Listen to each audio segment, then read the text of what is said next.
എല്ലാവർക്കും മല്ലൂടിൻ്റെ മറ്റൊരു വീഡിയോയിലേക്ക് സ്വാഗതം. ബസൂക്ക, ലോക, കാന്തര തുടങ്ങിയ സിനിമകളുടെ OTT അപ്ഡേറ്റാണ് നമ്മൾ ഇന്നത്തെ വീഡിയോയിൽ നോക്കുന്നത്. ആദ്യത്തെ അപ്ഡേറ്റ് മെഹ്ഫിൽ എന്ന സിനിമയുമായി ബന്ധപ്പെട്ടതാണ്. ഉണ്ണിമുകുന്ദൻ, മുകേഷ്, ആശ ശരത്താണ് സിനിമയിൽ അഭിനയിച്ചിരിക്കുന്നത്. തിയേറ്ററിൽ നിന്ന് എവറേജ് അഭിപ്രായമാണ് മെഹ്ഫിൽ സ്വന്തമാക്കിയത്. ഇപ്പോൾ ഇതെന്ന് മനോരമ മാക്സിൽ സിനിമ OTT റിലീസ് ചെയ്തിട്ടുണ്ട്. അടുത്തൊരു അപ്ഡേറ്റ് മിറാഷ് എന്ന സിനിമയുമായി ബന്ധപ്പെട്ടതാണ്. ആസിഫ് അലി, അപർണ ബാലമുരളിയാണ് സിനിമയിൽ അഭിനയിച്ചിരിക്കുന്നത്. ജിത്തു ജോസഫാണ് സിനിമ ഡയറക്റ്റ് ചെയ്തിരിക്കുന്നത്. ഒരുപാട് ട്വിസ്റ്റുകൾ സിനിമയിലുണ്ട്. നല്ല അഭിപ്രായമാണ് മിറാഷ് സിനിമ നേടിയെടുത്തത്. ഇപ്പോൾ ഈ സിനിമയുടെ OTT അവകാശം സോണി ലീവാണ് വാങ്ങിച്ചിരിക്കുന്നത്. ഒക്ടോബർ മാസം 20 മുന്നേ മിറാഷ് സിനിമ സോണി ലീവിൽ റിലീസുണ്ട്. അടുത്തൊരു അപ്ഡേറ്റ് ദി ഗെയിം എന്ന സീരീസുമായി ബന്ധപ്പെട്ടതാണ്. കഴിഞ്ഞ ദിവസമാണ് ഈ സീരീസ് റിലീസായത്. മലയാളം അടക്കം എല്ലാ ലാംഗ്വേജിലും ദ ഗെയിം എന്ന സീരീസ് റിലീസാക്കിയിട്ടുണ്ട്. നെറ്റ്ഫ്ലിക്സിലാണ് ഗെയിം സീരീസ് വന്നിരിക്കുന്നത്. അടുത്തൊരു അപ്ഡേറ്റ് ചെക്ക്മേറ്റ് എന്ന സിനിമയുമായി ബന്ധപ്പെട്ടതാണ്. അനൂപ് മേനോൻ, ലാലാണ് ചെക്ക്മേറ്റിൽ അഭിനയിച്ചിരിക്കുന്നത്. ഇതൊരു ത്രില്ലർ സിനിമയാണ്. എവറേജ് അഭിപ്രായം നേടിയ ചെക്ക്മേറ്റ് സിനിമ ഇപ്പോൾ OTT റിലീസ് ചെയ്തിരിക്കുകയാണ്. ഇന്നലെ രാത്രി C5ലാണ് ചെക്ക്മേറ്റ് സിനിമ OTT റിലീസ് ചെയ്തിരിക്കുന്നത്. അടുത്തൊരു അപ്ഡേറ്റ് രാമചന്ദ്ര ബോസേൺകോ എന്ന സിനിമയുമായി ബന്ധപ്പെട്ടതാണ്. നിവിൻ പോളി നായകന സിനിമയാണ് രാമചന്ദ്ര. 2023 സിനിമ ഇറങ്ങിയിട്ടുണ്ടായിരുന്നത്. 2 വർഷം കഴിഞ്ഞിട്ടും സിനിമയുടെ OTT വന്നിട്ടുണ്ടായിരുന്നില്ല. ഒരു കോമഡി ആക്ഷൻ മൂവിയാണ് രാമചന്ദ്ര. ഇപ്പോൾ ഈ സിനിമയുടെ OTT അവകാശം ആമസോൺ പ്രൈം വാങ്ങിച്ചിരിക്കുകയാണ്. ഒക്ടോബർ മാസം 20 മുന്നേ രാമചന്ദ്ര OTTയിലെത്തും. അടുത്തൊരു അപ്ഡേറ്റ് ഒരു വടക്കൻ പ്രണയപർവ്വം എന്ന സിനിമയുമായി ബന്ധപ്പെട്ടതാണ്. ഈ സിനിമയുടെ OTT റിലീസ് എത്തിയിരിക്കുകയാണ്. ഇന്ന് മനോരമ മാക്സിലാണ് ഈ സിനിമ റിലീസായിരിക്കുന്നത്. അടുത്തൊരു അപ്ഡേറ്റ് ബാന്ദ്ര എന്ന സിനിമയുമായി ബന്ധപ്പെട്ടതാണ്. ഒരുപാട് പേര് കാത്തിരിക്കുന്ന സിനിമയാണ് ബാന്ദ്ര. തിയേറ്ററുകളിൽ എവറേജ് അഭിപ്രായമാണ് ബാന്ദ്രയ്ക്ക് ലഭിച്ചത്. എന്നാലും OTTയിൽ കാണാൻ വേണ്ടി നോക്കിയിരിക്കുകയാണ്. കുറേ കാലമായിട്ടും ബാന്ദ്രയുടെ OTT വന്നിട്ടുണ്ടായിരുന്നില്ല. ദിലീപും തമനയും ഒന്നിച്ച് അഭിനയിച്ച സിനിമയാണ് ബാന്ദ്ര. ഇപ്പോൾ ആമസോൺ പ്രൈം ബാന്ദ്ര സിനിമയുടെ OTT വാങ്ങിച്ചെന്ന റിപ്പോർട്ടുകളാണ് വരുന്നത്. ഒക്ടോബർ മാസം 20 മുന്നേ ബാന്ദ്ര സിനിമ ആമസോൺ പ്രൈമിൽ OTT റിലീസ് ചെയ്തേക്കും. അടുത്തൊരു അപ്ഡേറ്റ് ഫാർമ എന്ന സീരീസുമായി ബന്ധപ്പെട്ടതാണ്. നിവിൻ പോളി നായകന സീരീസാണ് ഫാർമ. ഹോട്ട്സ്റ്റാറിലാണ് ഈ സീരീസ് വരുന്നത്.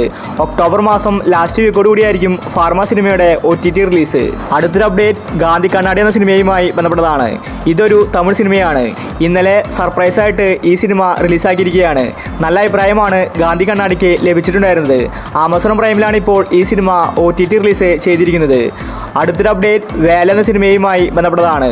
ഒരുപാട് പേര് നോക്കിക്കാണുന്ന സിനിമയാണ് വേല. നല്ല അഭിപ്രായമാണ് സിനിമയ്ക്ക് തിയേറ്ററിൽ നിന്ന് ലഭിച്ചത്. ഷൈനികം, സണ്ണി വെയിനാണ് വേല സിനിമയിൽ പ്രധാന കഥാപാത്രമായി അഭിനയിച്ചിരിക്കുന്നത്. ഇപ്പോൾ വേല സിനിമയുടെ OTT ആമസോൺ പ്രൈമാണ് വാങ്ങിച്ചിരിക്കുന്നത്. സിനിമ ഒക്ടോബർ മാസം ലാസ്റ്റ് വീക്കോട് കൂടി OTT റിലീസ് ചെയ്യുമെന്ന റിപ്പോർട്ടാണ് വന്നിരിക്കുന്നത്. അടുത്തൊരു അപ്ഡേറ്റ് ഗെറ്റ് സെറ്റ് ബേബി എന്ന സിനിമയുമായി ബന്ധപ്പെട്ടതാണ്. നല്ല അഭിപ്രായങ്ങൾ നേടിയിട്ടും ഗെറ്റ് സെറ്റ് ബേബിയുടെ OTT ഇതുവരെ വന്നിട്ടില്ല. ഉണ്ണിമുകുന്ദനും നിഖില യുവനുമാണ് ഗെറ്റ് സെറ്റ് ബേബിയിൽ അഭിനയിച്ചിരിക്കുന്നത്. നല്ലൊരു ഫാമിലി കോമഡി മൂവിയാണ് ഗെറ്റ് സെറ്റ് ബേബി.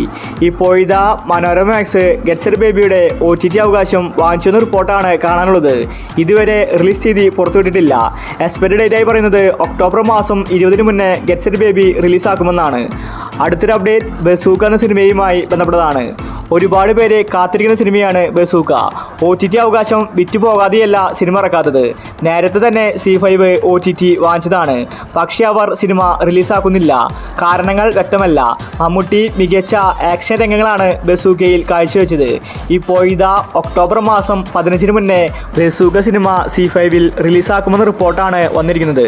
അടുത്തൊരു അപ്ഡേറ്റ് കാന്താര എന്ന സിനിമയുമായി ബന്ധപ്പെട്ടതാണ്. കഴിഞ്ഞ ദിവസങ്ങളിലാണ് കാന്താര സിനിമ ഇറങ്ങിയത്. എല്ലായിടത്തുനിന്നും പോസിറ്റീവ് റിപ്പോർട്ടുകളാണ് കാന്താര സിനിമയ്ക്ക് ലഭിച്ചുകൊണ്ടിരിക്കുന്നത്. സിനിമ 1000 കോടി ക്ലബിൽ ഇടം പിടിക്കുമെന്ന് ഉറപ്പായിരിക്കുകയാണ്. അത്രയും മികച്ച വിഷ്വൽ ട്രീറ്റാണ് കാന്താര സിനിമ ജനങ്ങൾക്ക് തരുന്നത്. ഇപ്പോൾ ഈ സിനിമയുടെ OTT അവകാശം നെറ്റ്ഫ്ലിക്സ് വാങ്ങിച്ചെന്ന റിപ്പോർട്ടാണ് കാണാനുള്ളത്. റെക്കോർഡ് തുകയ്ക്കാണ് കാന്താര സിനിമയുടെ OTT വിറ്റുപോയതെന്നാണ് റിപ്പോർട്ട്. നവംബർ മാസത്തിലായിരിക്കും കാന്താര സിനിമയുടെ OTT റിലീസ്. അവസാനത്തെ അപ്ഡേറ്റ് ലോക എന്ന സിനിമയുമായി ബന്ധപ്പെട്ടതാണ്. കല്യാണി മികച്ച അഭിനയം കാഴ്ചവെച്ച സിനിമയാണ് ലോക. മലയാളത്തിലെ ഇൻഡസ്ട്രി ഹിറ്റാവാൻ പോകുന്ന സിനിമയാണ് ലോക. സൗബിൻ, നസ്ലിൻ, ടോവിനോ, ദുൽഖർ അടക്കം ഒരുപാട് പേര് ലോക സിനിമയിൽ അഭിനയിച്ചിട്ടുണ്ട്. ലോക സിനിമയുടെ ചാപ്റ്റർ 2 പ്രഖ്യാപിച്ചിരിക്കുകയാണ്. ഇപ്പോൾ ഇതാ ഈ സിനിമയുടെ OTT അവകാശം നെറ്റ്ഫ്ലിക്സ് വാങ്ങിച്ചെന്ന റിപ്പോർട്ടാണ് കാണാനുള്ളത്. സിനിമ മാക്സിമം കളക്ഷൻ നേടാൻ കാത്തിരിക്കുകയാണ്. അത് കഴിഞ്ഞിട്ടായിരിക്കും സിനിമ നെറ്റ്ഫ്ലിക്സിൽ വരുന്നത്. എക്സ്പയറി ഡേറ്റ് ആയി പറയുന്നത് ഒക്ടോബർ മാസം 10-നായിരിക്കും നെറ്റ്ഫ്ലിക്സിൽ ലോക സിനിമയുടെ OTT റിലീസ്. അപ്പോൾ നിങ്ങൾ കാത്തിരിക്കുന്ന OTT മൂവി ഏതൊക്കെയാണ്? അഭിപ്രായങ്ങൾ താഴെ കമൻറ്റ് ചെയ്യുക. ഇതുപോലത്തെ OTTക്ക് വേണ്ടി ഈ ചാനൽ മറക്കാതെ സബ്സ്ക്രൈബ് ചെയ്യൂ.